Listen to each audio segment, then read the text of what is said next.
Thank you, Patrick, and it's good to see so many familiar faces here, but in particular can I particularly acknowledge Professor Stephen Martin, Tim Beasley, Lee Kelly, also Nick McNinnis, the British Consul General, Alistair Henskins, my parliamentary colleague, and also my outgoing Chief of Staff, Ryan Bloxham, who's leaving me after many years. He will be known to many of you. But rest assured I've done well. He's going to become the Chief of Staff to the Secretary of Treasury in New South Wales, so I can keep an eye on what's going on at Treasury. So, Ryan, thank you. Look, in this year's budget, we announced a record spend, more than $73 billion. $40.5 billion of that into roads and transport projects.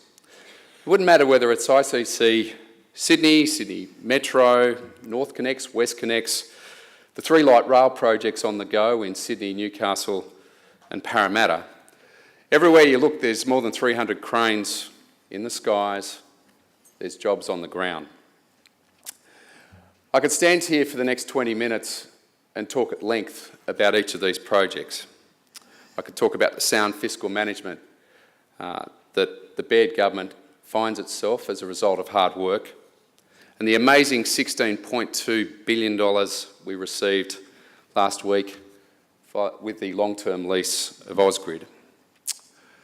But today I want to take a moment to talk about the real opportunity that's before us. How we can harness innovation to transform our state and improve our lives. Often people cannot envisage the magnitude of the change that technology can make. When talking about the development of the car, Henry Ford once said, if I'd asked my customers what they wanted, they'd have said a faster horse.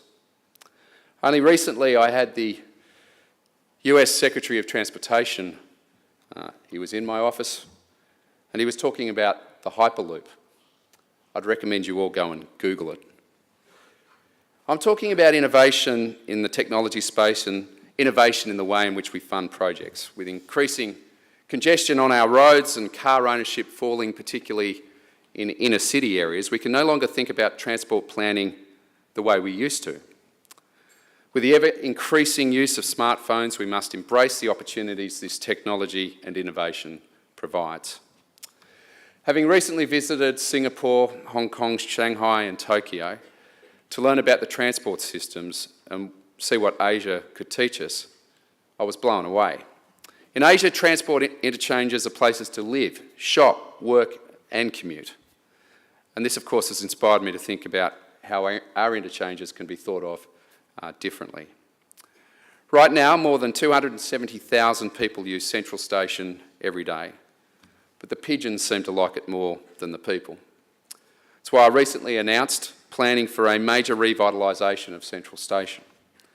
I want it to be one of the true grand stations of the world, accommodating new technology in a way that still preserves its incredible heritage. I want to embrace technological innovation to make everyone's commute easier every day. That's why in February I announced an Australian first, Click and Collect, a partnership with Woolworths that allows customers to order their groceries online in the morning and pick them up at the station on the way home. And then in July, I announced that we'd teamed up with Australia Post so that customers could collect their online shopping and parcels from the station as well. A few examples, simple, great ideas which are happening around us. But unfortunately, government isn't always ready with these new, brilliant ideas when they come about. I know technology is not government's strong point, but that doesn't mean we should stand in the way and slow things down. We can either ride this technology or get dumped by it. That's why I've taken the decision to get government out of the way so change can happen. Less than 3 months into this role, I established an independent point-to-point transport task force to embrace disruptive technology in transport.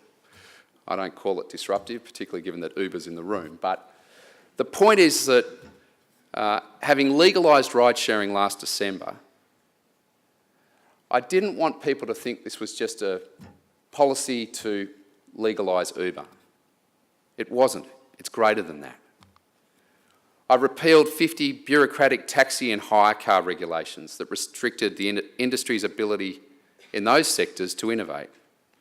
For instance, we used to make it a mandatory requirement that taxi drivers had to remain within 3 metres of their vehicle at all times, except when they were at the airport.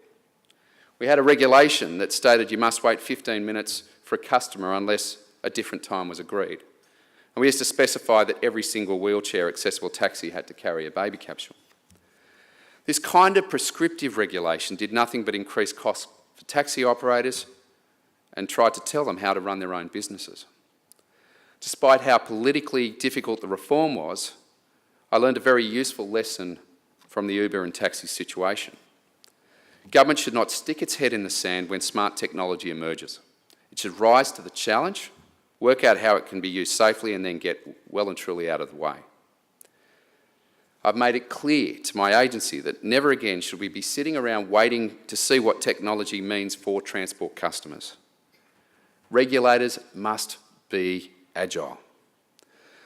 The days of Railcorp threatening to take an app developer to court for daring to provide commuters with timetables on their smartphone have to be a thing of the past. But this was the case in New South Wales only 7 years ago. You now can see the wonderful strides that we're making by opening up our data to be used by app developers. We have real-time transport apps that allow you to track where your train or bus are on the network, as well as showing you how full or empty your bus is. Last month, I announced new apps that provide real-time school bus information for parents so they can track where their child's bus is. You can even use Opal Travel app now to top up your account in the palm of your hand. And gone are the days of boffins standing on train platforms counting the people coming and going from the carriage. We now have Opal to provide this data. Opal is truly transforming the way people travel. It shows how embracing technology can improve everyday life. You see, technology gives us insights in ways that we've never had before. It gives us a glimpse into the future, and we still have a long way to go. While moving in the right direction, right now our planning is not agile, we are not flexible, and we are not innovative. It's not good enough that in 2016 we still have people walking rail tracks to check for defects. It's not good enough that in 2016 it takes us 3 years to write a new rail timetable. It's not good enough that in 2016 we still have stagnant lane configuration and disparate use of tidal flow systems rather than smart motorways that adapt according to real-time data to help ease congestion.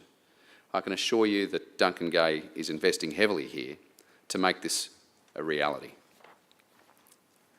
Our future should be turn up and go. No timetables, a fully digitised experience with no drivers.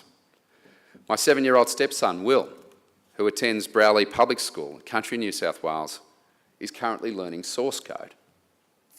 Kids are growing up and being taught to be the designers of future networks, tomorrow's transport network, where we don't have bus or train drivers. We're in a robotics world. We're going to reach a tipping point because technology is progressing so quickly. The infrastructure we build now will need to be adaptable to the technologies we haven't even thought possible. Over the next couple of decades, we need to be wise about the investments we make in infrastructure so that we can get the best outcomes. For instance, do we really need to build a 10-lane highway when there's every possibility that smart technologies will increase capacity and reduce congestion? We should make services personalised, responsive, on demand, that reflect what people want, where they are and where they want to go. It's why we're partnering with experts like the UTS Transport Research Centre to use 3D sensors on heavily crowded platforms to learn lessons about interchanging and passenger crowding. It's why in April this year I launched the first Future Transport Summit, a global event that brought together the world's leading technology and transport organisations to help uncover the next big ideas set to transform our transport system. We're moving away from engineering to wanting more futurists and technologists in our transport agencies. We've made a start, opening the state's first Smart Innovation Centre in Western Sydney, converting the Crash Test Centre to become a Smart Innovation Centre. We've established a new online open data hub to give app developers unprecedented access to real-time public transport information. We have a vision for how technology can transform New South Wales. I've asked my agency to start working on a number of key ideas. For instance, why do we only have one form of currency for using public transport? Shouldn't we be able to tap a credit card, swipe a smartphone? And if London can do it, why can't we? Places like Hong Kong allow you to use your Octopus card to not only pay for transport, but purchase clothes, cakes, photocopying and everything in between. They don't have to be in the boring card format. We're seeing wearable technology like watches, wristbands and mobile phone cases, something we should be investigating here. And why can't our Opal card be a whole-of-government card that you can use to pay things like your tolls or vehicle registration so that we don't need multiple accounts? We should not think about public transport, private transport and roads as separate modes. Thinking of all travel involved from leaving home to reaching the final destination will change the way we do things from a planning perspective. It's not just about the big transport interchanges. It's about how you get to and from them. We've basically deregulated travel for vehicles less than 12 seats, so we can use on-demand minibus services to deliver people to and from the train station so they don't drive. And of course, will automated vehicles fill this void? Absolutely. We want people to interchange, but at the moment, we don't have a real interconnected transport network. We have building blocks on building blocks, but no real connectivity. Our projects are focused on filling in holes and missing links because we are playing catch-up to reach a properly interconnected network. And of course, we know that from international experience, the best transport systems are those that rely on frequent interchanging, given the growth in metropolitan populations. That's why I recently removed the Opal interchange penalty by providing adult commuters a $2 discount for every time they transfer between modes. Already, people are saving hundreds of dollars a year and changing their travel choices because they can now use a quicker multimodal route at a reduced cost. And of course, where I hail from in Bega, multimodal transport in regional areas isn't an option. I certainly know that Sydney-centric planning doesn't work in the regions. Buses are infrequent because there's not a large enough population to fill them. Regional rail is struggling because we can't provide people with the personalised travel they seek. Right now, your taxpayer dollars are subsidising some train fares in regional areas up to $400 per person per trip. The tickets cost the traveller less than $50, but right now this is the only option to make sure our regions are connected and aren't left behind by investments made in the city. Imagine what we could offer someone in regional New South Wales if we took that $400 and instead spent it on a personalised travel solution using new technology. This is exactly the kind of situation we're facing. Old school transport planning simply won't cut it anymore. We need to use some innovative thinking, embracing technology to better connect. And as I said before, government on its own doesn't do technology particularly well. I'm sure this is not going to shock everyone in the room. I'm asking for assistance from you as industry and thought leaders as I release the Future Transport Program Roadmap. This piece of work will set out our vision for a technology-enabled transport future. I want your feedback so we can transform New South Wales from the state that it always lagged behind in terms of the state that should lead Australia and the world to using this new and emerging transport technologies to make us the #1 jurisdiction in the world. Innovation doesn't just mean gadgets on smartphones. It applies to how governments fund the infrastructure we need to grow the state. Whilst I mentioned earlier the incredible result achieved through the partial lease of Ausgrid and the $16.2 billion that will enable us to look at even more opportunities to connect our communities far more effectively, I'm also very conscious of how we use innovation in the financing space moving forward when it comes to infrastructure. When it comes to technology, some would suggest broadband, video conferencing, e-health and remote learning is the most efficient infrastructure to connect people. Some may say, why spend billions of dollars on rail lines when instead you could pick up the phone or camera and avoid the need to even go to a destination? Why travel hours to Sydney for a consultation when you can do it over a laptop? Of course, there are some suggestions technology is reducing the need for mobility. Sure, things like Menulog, Foodora and Jimmy Brings means people no longer need to leave home to buy food and drink for a night in. Whilst technology is convenient, at our heart, we are still social creatures who will travel. So technology won't negate the need for major infrastructure into the future. It just allows us to get the best out of it. Connecting people, places, resources and imagination happens best face to face. And that's why, as a government, we took the tough decision to lease the electricity assets, because New South Wales was so far behind being the true connected region it deserves to be. Of course, we all know there's one problem with infrastructure. It costs a bomb. Governments of all stripes around the world have struggled with ways to strike a fair and equitable balance between taxpayer dollars being spent fairly on projects that benefit everybody. There's consolidated revenue, user pays, borrowing, public-private partnerships, the list goes on. And as for the poles and wires transaction, commonly known as asset recycling, it's quite obvious it's a fantastic way to unlock taxpayer revenue streams while keeping assets in public hands. But how do we get even more value from the money we unlock and reinvest? Politically, that's not an easy question, but here's one such scenario. We went to the 2011 election promising to build a rail link to the northwest of Sydney. For decades that link had been promised but never delivered. But we said stop the promises and start the bulldozers. $8.3 billion is now flowing, making Sydney Metro Northwest a reality. And I note that Rod Staples is here in the room. Now, you have all seen the media in relation to the property bonanza that's underway, particularly surrounding metro stops, the soon-to-be open metro stops. Some families are teaming up and offloading swathes of property in joint sales and reaping, I believe in some cases, millions upon millions of dollars for parcels of rezoned land around the new station sites, as I alluded to.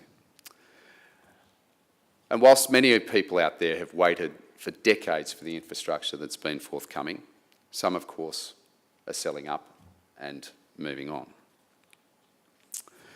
From a government perspective, it makes me question whether there is an opportunity here into the future in terms of infrastructure, how we might capitalise on the value uplift of surrounding land when infrastructure is built across this city.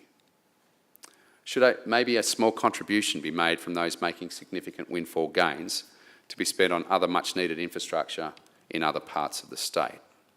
The question is, should the windfall be shared to keep the vital building projects happening? That's the fundamental question. Well, that very principle is being used in London with the construction of Crossrail.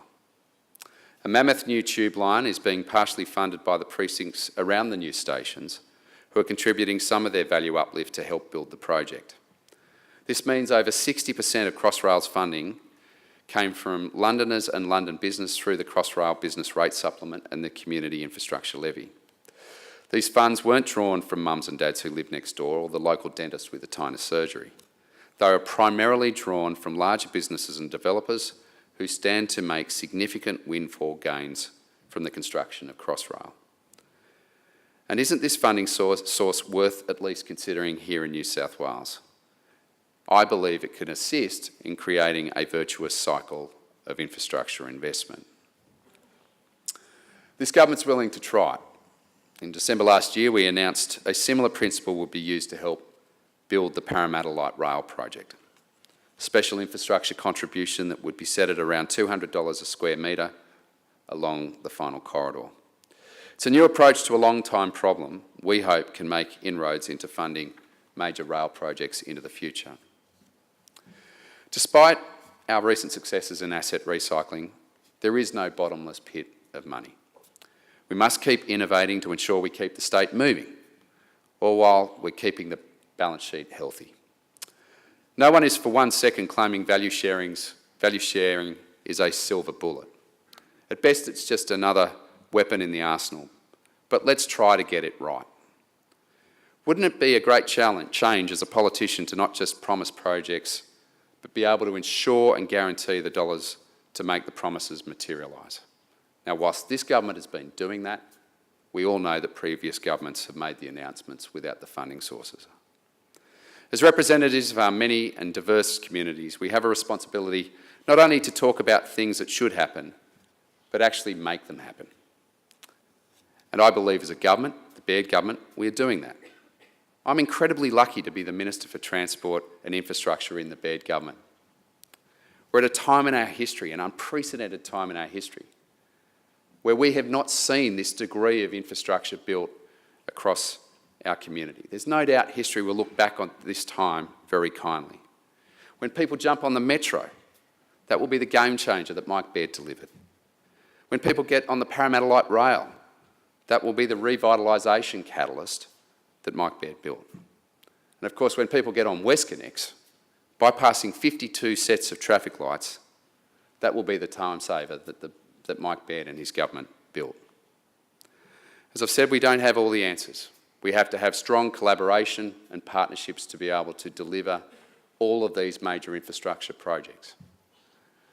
And I can assure you, as Infrastructure Minister, I'm very mindful and very conscious of the performance of our contractors. We have international focus on what's happening. There's a lot of reputational risk at stake if our program is not delivered on time and on budget, particularly for contractors and making sure that they deliver their projects well with our project teams across government. This is an incredible time in our history, there's no doubt. But in order to keep it going, we must be innovative, we must be smart. It's going to be, and continuing to be, an incredible time in this state for everybody in it. Please get on board with the future of transport. Thank you.